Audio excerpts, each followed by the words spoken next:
Sir இப்போ அரசியல் பரபரப்புகள் ஒரு பக்கம் இருக்கட்டும், திருவாரூர் இடைத்தேர்தல், பார்லிமெண்ட் தேர்தல் அதெல்லாம் விட்டுருங்க.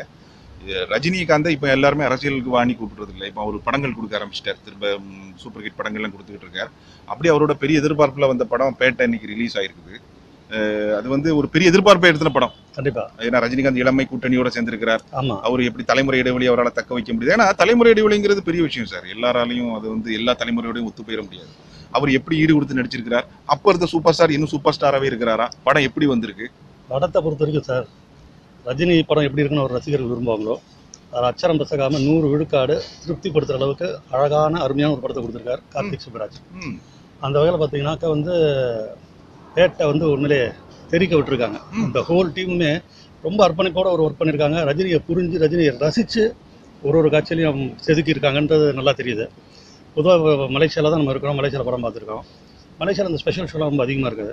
இன்னைக்கு காலையில் 8 மணிக்கு, இந்தியாவில் ஒரு 5:30 மணிக்கு சிறப்பு காட்சினா இங்கே 8 மணிக்கு தியேட்டர் ஃபுல்லு. வெளியில் ஒரு 200 பேர் காத்திருக்காங்க. அதுவும் மலேசியா மாதிரியான ஒரு காலையில் 8 மணிக்கு ஆஃபீஸ் போகிற ஒரு 6:30 மணிக்கு அப்படிப்பட்ட நாட்டில் ரஜினி படத்துக்கு கிடைச்சிருக்கிற வரவேற்பு அமேசிங். அதுக்கான ஒர்த்து இருக்கு. படம் பார்க்குற ஒரு ரசிகனும் வந்து கண்டிப்பாக பழைய ரஜினி நீங்கள் சொல்கிறீங்களே அந்த பாயும் புலி, தர்ம யுத்தம், அந்த அந்த காலகட்டத்தில் அந்த அந்த மாதிரி ரொம்ப ஒரு டென்ஷனே இல்லாமல் நடித்த மாதிரி இருக்கு அவர். அது ஒன்று. அண்டு கதை வந்து ஒன்றும் பெரிய ஒரு புதுமையான ஒரு கதைலாம் சொல்ல முடியாது. லைட்டாக அந்த ஆணவ கொலை சம்பந்தமாக புதுமையான கதைக்கு சார் தமிழ்நாட்டில் இப்போ எல்லா 60 வருஷமா படம் எடுத்து எல்லா கதையும் ரவுண்டு பிடிச்சி முடிச்சாச்சு.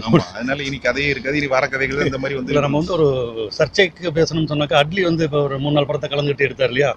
அதே மாதிரி தான் கார்த்திக் சுப்ராஜ் பண்ணதான் சொல்லிக்கலாம். என்னென்னா ஆணவ கூட கதைப்படி வந்து ரஜினி தன்னுடைய இஸ்லாமிய நண்பரை கொலை செய்தவரில் பாஷா மாதிரி அதான் 20 ஆண்டுகள் கழித்து அவர் வந்து பழி வாங்குறான்றது தான் ஒரு மையக்கரு. அதை அழகாக பிளெண்ட் பண்ணி ரஜினி ரசிகர்களுக்கு ஏற்ற மாதிரி எல்லா மசாலா தனத்தையும் உள்ள போட்டு பழையப்படங்கள்ல பொல்லாதவன், பாயம்புலி எல்லாமே இருக்கட்டும். பட் என்னன்னாக்கா அதெல்லாம் நமக்கு உடனே நினைவுக்கு வந்துடல. பட் ஸ்கூட்டி கழிச்சு பார்த்தீங்கன்னா அதான் உண்மை. அதை நல்லா கொடுத்துருக்காரு இல்லையா? அதான் கேள்வி எதிர்பார்ப்புக்கு ஏற்ற மாதிரி கொடுத்துட்டார். ரஜினி ரசிகர்கள் என்ன எதிர்பார்ப்பாங்க? வேற நல்ல கதை, நல்ல துணை நடிகை, கூட கண்ணீர் வரவழைக்கும் நடிப்பு, அதெல்லாம் தேவை. அவங்களுக்கு ஃப்ரேம் ரஜினி இருக்கணும். கை தட்டிக்கிட்டே இருக்கணும். அதுக்கு எந்த குறையும் இல்லாம மனுஷன் வந்து ஒரு ஃப்ரேமையும் வந்து ரஜினிக்கு ஏற்ற மாதிரியே பண்ணிருக்காங்க. உண்மையிலே ஒரு கார்த்திக் சுப்ராஜ் ரஜினி ரசிகர்ன்றது வந்து 100% நம்பலாம் சார் நீங்க. ஏன்னா ரஜினி வந்து அழகா திரையில காமிக்கிறது ஒரு பெரிய விஷயம். சங்கர் பண்ணியிருந்தார். அதை பாபா படத்துல பாருங்க, ரொம்ப மோசமா இருப்பார் பாக்குறதுக்கு ரஜினி. அதுக்கு அடுத்த படங்கள் கூட சந்திரமுகி ஓகே ஒரு விதிவிலக்கு. மற்றபடி பார்த்தீங்கன்னா அவர் வந்து ஒரு எனர்ஜெட்டிக்கா நம்ம தலைவரான்னு சொல்ற அளவுக்கு எந்த படத்துலையும் அவர் வந்து ரீசெண்ட் டேஸ்ல பண்ண மாதிரி சொல்ல. காலாவாகட்டும், கபாலி ஆகட்டும், வசூல் ரீதியாக கொஞ்சம் வெற்றி பெற்ற படங்கள் சொல்லிக்கலாம். ரசிகர்களை திருப்திப்படுத்தலையே. அது வந்து என்ன சார், கபாலிய காலாவை அவங்க 25வது வெள்ளி விழா கூட 25வது நாள் கூட கொண்டாடல. ரஜினி படம் 3 நாள் 1 நாள் காசு வந்துடும். ஆனா 30 வருடம் அதை பேசப்படும். ரசிகர்கள் வந்து தங்களுக்கு திருப்தி இல்லைன்னு சொல்லிட்டாங்க. இந்த விஷயத்துல பாத்தீங்கன்னா அது ஒரு பேட்டா பொறுத்த வரைக்கும் அவருடைய அந்த ஒரு வயதான தோற்றமும் சரி, அவருடைய இளமை கால தோற்றமும் சரி, ரொம்ப நல்ல ஒரு பளிச்சுன்னு இருக்கு. ஷூட்டிங் நடத்தின அந்த மாதிரி டார்ஜிலிங் மாதிரியான குளிர் பிரதேசங்கள் அந்த மாதிரி தான் நடத்திருக்காங்க. அதுக்கு இது ஒரு காரணமா இருக்கலாம். ஏன்னா ரஜினிக்கு வேர்க்கவே இல்லை. தண்ணியை ஊற்றினா தான் வேற மாதிரி தெரியும். ஸோ அவர் அந்த அளவுக்கு வந்து நடிப்பில் ஃபோக்கஸ் பண்ணி மெனக்கட்டுருக்காரு தவிர்த்து தன்னுடைய தோற்றத்தை பற்றி அவர் கவலைப்படாமல் பார்த்துக்கிட்டு இருக்காரு கார்த்திக் சுப்ராஜ். அதுக்காக அந்த மனுஷனை தனியாக பாராட்டணும் ஒன்று. அண்ட் ரஜினியோட இன்ட்ரொடக்ஷன் சீன் பார்த்தீங்கன்னா காலா கபாலியில் அவ்வளோ அப்பீலிங்காக இல்லை. ரசிகர்களுக்கு அந்த வருத்தம் இருந்து விமர்சகர்கள் கூட சொல்லியிருந்தாங்க. அதுவும் காலால வந்து சும்மா சார், அதெல்லாம் ரஜினி படங்களுக்கு அப்படி வைக்கக்கூடாது. அது அவங்க புதுமையாக வச்சாங்களா இல்லை வேணும்னு வச்சாங்களா தெரியல. அது வந்து அந்த படங்கள்ல அது ஈடுபடவே இல்லை. படங்கள் தோத்து போனதுக்கு அதுவும் ஒரு காரணமா இருக்கிறது. அது ஒன்று. அண்ட் ஆனால் இதில் பார்த்தீங்கன்னா இன்ட்ரோடக்ஷன் சீன் வந்து சான்ஸே இல்லை. அது ரஜினியோட அந்த பழைய கெத்தோட வந்து அப்படி இறங்குறாரு. அண்ட் ரஜினி இன்ட்ரோடக்ஷன் ஆன அந்த அடுத்த நிமிஷத்துலேருந்து அவரோட நடிப்பில் ஒரு வித்தியாசத்தை பார்க்க முடியுது. என்னன்னா சொன்னாக்கா அந்த ஒரு முரண் நகைச்சுவைன்னு சொல்லுவோம் இல்லையா? இந்த தில்லுமுல்லுலாம் பண்ணுவாங்க, அதாவது சிக்கன்லாம் பண்ணுவாரு. ஃபுல் டைம் இந்த காமெடியன் பண்ணுற மாதிரியோ இல்லைன்னா ஒரு இன்னொரு காமெடியனோட சேர்ந்து அந்த மாதிரிலாம் செய்யலை. அவரோட டயலாக் டெலிவரியா நல்லா இருக்கு, அற்புதமாக இருக்கு. அதை சிரிச்சுக்கிட்டே இருக்கான் ரசிகன் படம் பார்க்குறேன். அதுல அந்த அவள் அப்படித்தான்ங்கிற படங்கள்லாம் அவர் அந்த மாதிரி அதாவது அவரே அவர் பண்ணிக்கிறார். நினைத்தாலே நிக்கும் எல்லாம் பண்ணுவார். நக்கல் நையாண்டி அவரே பண்ணிக்கிறார். சொல்ல வேண்டாம், சாதாரண தலைவர் நல்லா செய்வாரு சார். அவர் செய்வாரு சார். ஆனா ஒரு நல்ல டைரக்டர் தான் சார் அதை வெளியே கொண்டு வரும். எக்ஸாக்ட்லி அது பாலச்சந்தர் மாதிரி திறமையான டைரக்டர்கள் அதை வெளியே கொண்டு கண்டிப்பா. இந்த அவருடைய வயசுக்கும் அனுபவத்துக்கும் கார்த்திக் சுப்ராஜ் வந்து ரஜினியை வந்து இந்த அளவுக்கு அழகாக ப்ரெசென்ட் பண்ணியிருப்பாருன்றது நான் கூட எதிர்பார்க்கல. ரசிகன் நல்ல ரசிகா தான் சொல்கிறேன். ரசிகா. அண்ட் இன்ட்ரோடக்ஷன் சீன் முடிஞ்சு அந்த இதில் இன்ட்ரோடக்ஷன் எடுத்து என்ன சொன்னாச்சுன்னா விஜய் சேதுபதி, அப்போ அது வந்து சும்மா கேட்டுருங்க. மற்ற நடிகர்கள் விஜய் சேதுபதி இருக்காரு. ஸோ அப்போ ரஜினி வந்து நடிப்பார் நம்ம எல்லாருக்கும் தெரியும் சார். அவர் என்ன வேடம் கொடுத்தாலும் பிரமாதமாக பண்ணுவார். இப்போ ரஜினிக்கு கூட நிறைய நட்சத்திரங்கள் இந்த படத்தில் நடிச்சிருக்காங்க. சிம்ரன், த்ரிஷா, விஜய் சேதுபதி, பாபி சிம்ஹா அப்படின்னு, சசிகுமார் அப்படின்னு நிறைய பேர் நடிச்சிருக்காங்க. எப்படி ரஜினியோட நடிக்கும் போது அவருக்கு ஈடு கொடுத்துருக்காங்களா இல்ல திணறி இருக்காங்களா? இல்ல எல்லாருமே தங்களோட பங்கு நிறைவா செஞ்சிருக்காங்க. அப்சல்யூட்லி. ஏன்னா ஒரு எந்த குறையை கண்டுபிடிக்க முடியாது சார். சசிகுமார்ல அந்த படத்துல நடிக்கணும்ன்ற அவசியம் கிடையாது. ஆனா ரஜினி நீங்க சொல்ற மாதிரி ரஜினி கூட நடிக்கிறதுக்கு எல்லாருக்கும் நரேந்திர மோடி விட்டா கூட 2 ஃப்ரேம்ல வந்து இப்படி எப்படி கை கொடுத்துட்டு இருப்பாரு சார். எல்லாருக்கும் அதுதான் சார். கண்டிப்பா. அதை வந்து the way he accommodate others, தன்னோட சேர்ந்து அவங்களையும் சேர்த்துக்கிட்டு நடிக்கிற அந்த பாங்கு இருக்கு பாருங்க. Hats off Rajini. ஏன்னா விஜய் சேதுபதி ரஜினியோடைய ஒரு படத்துல அவரை மிஞ்சி யார் சார் கை தட்டு வாங்க முடியும்? சார் இது வந்து நீங்க சொல்றது வந்து எல்லா நடிகர்களுக்கும் இந்த மனசு வராது.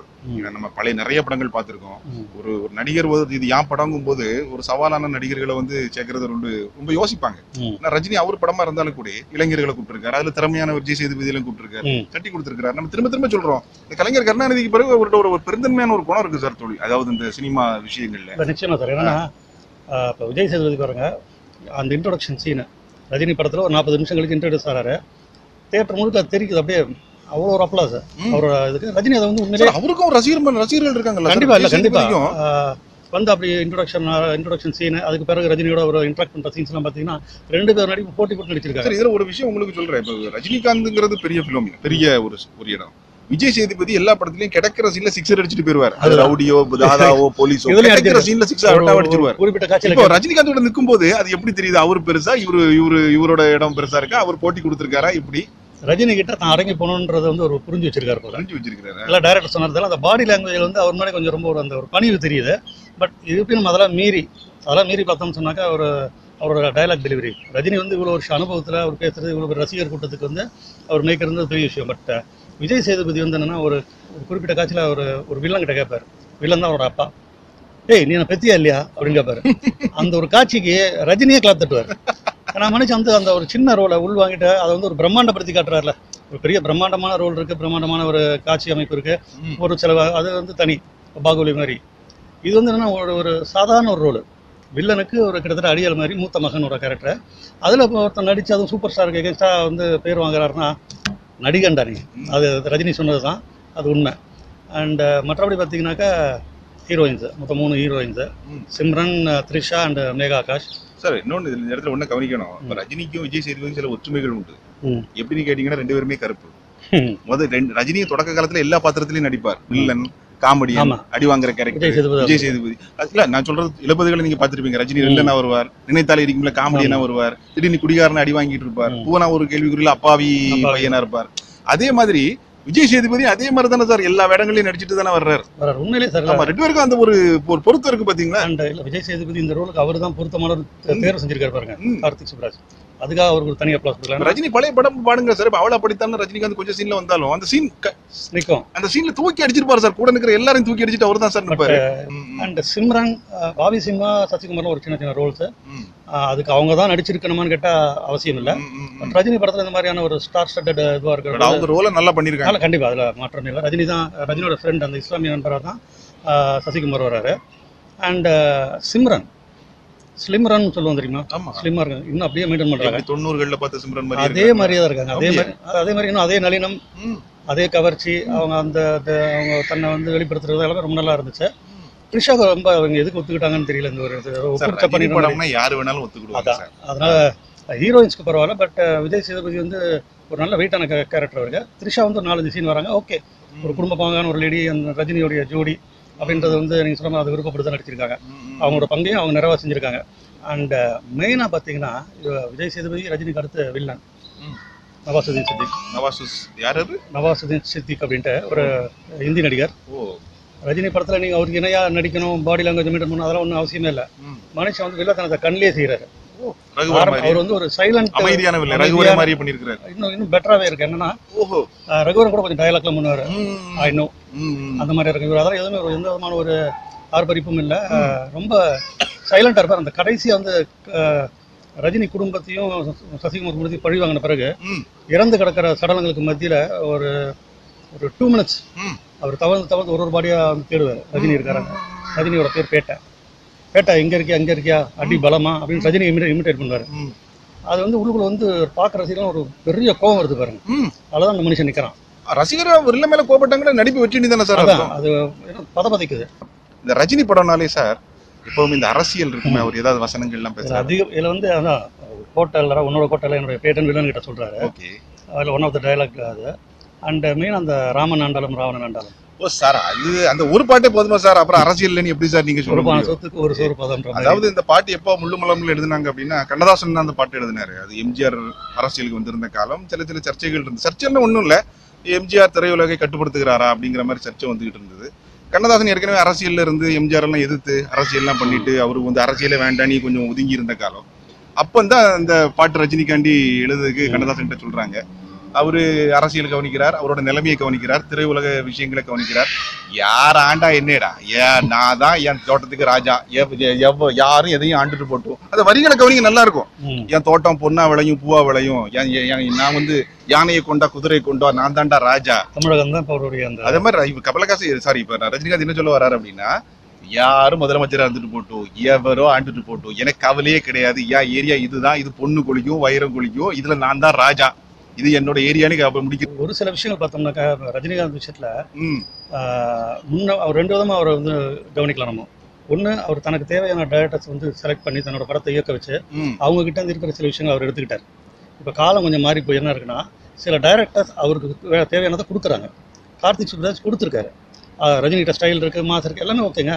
பட் ரஜினிக்குன்னு சில விஷயங்கள் இப்போ தேவைப்படுது. அவரோட வயசுக்கு ஏற்ப அந்த கதைகளை அமைப்பதோ இல்லைன்னா அவருடைய கேரக்டரை வந்து பிளெண்ட் பண்ணுறதோ அதெல்லாம் வந்து கார்த்திக் சுப்ராஜ் ரொம்ப அழகாக இயல்பாக நல்லா பண்ணியிருக்காரு. அண்ட் சண்டை காட்சிகள் ரஜினி 70 வயசுனா நம்புவீங்களா நீங்கள்? நான் நம்ப மாட்டேன்.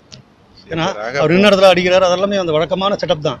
அதை மீறி வந்து ஒரு காட்சியில் வந்து இந்த கராத்தே நிஞ்சா பெல்ட் இருக்கு பாருங்க, அதை சுழட்டு பாருங்க, சுழட்டி முடிக்கிற வரைக்கும் கை தட்டிகிட்டே இருக்கான் கை வலிக்காம.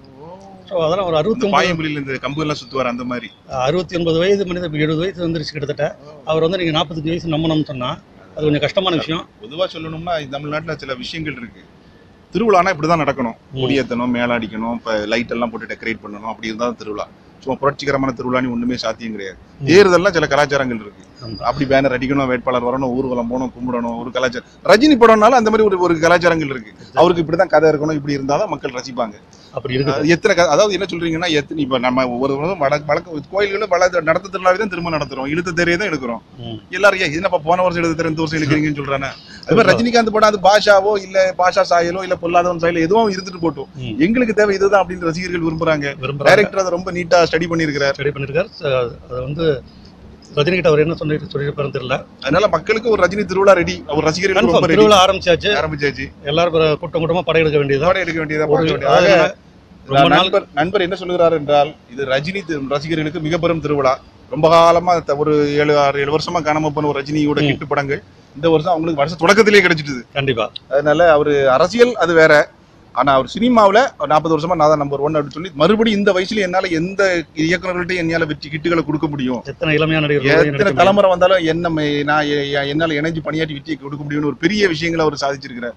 அதனால மக்கள் எல்லாரும் போய் அதை பார்த்து ரொம்ப சந்தோஷமா ரஜினி படங்கள்லாம் எல்லாரும் போவாங்களா சார்? சின்ன குழந்தையில இருந்து எல்லாருக்கும் பிடிக்கும். இந்த படம் அப்படிதான் இருக்கு. அதனால எல்லாருக்கும் பிடிக்கும் சார். ஃப்ரெண்ட்ஸ், இந்த வீடியோ உங்களுக்கு பிடிச்சிருந்ததுன்னா மறக்காம சப்ஸ்கிரைப் பண்ணுங்க, பக்கத்தில் இருக்க பெல் சிம்பிளை ப்ரெஸ் பண்ணி எங்கள் அப்டேட்ஸுங்களை உடனுக்குடன் தெரிஞ்சுக்கோங்க. நன்றி, வணக்கம்.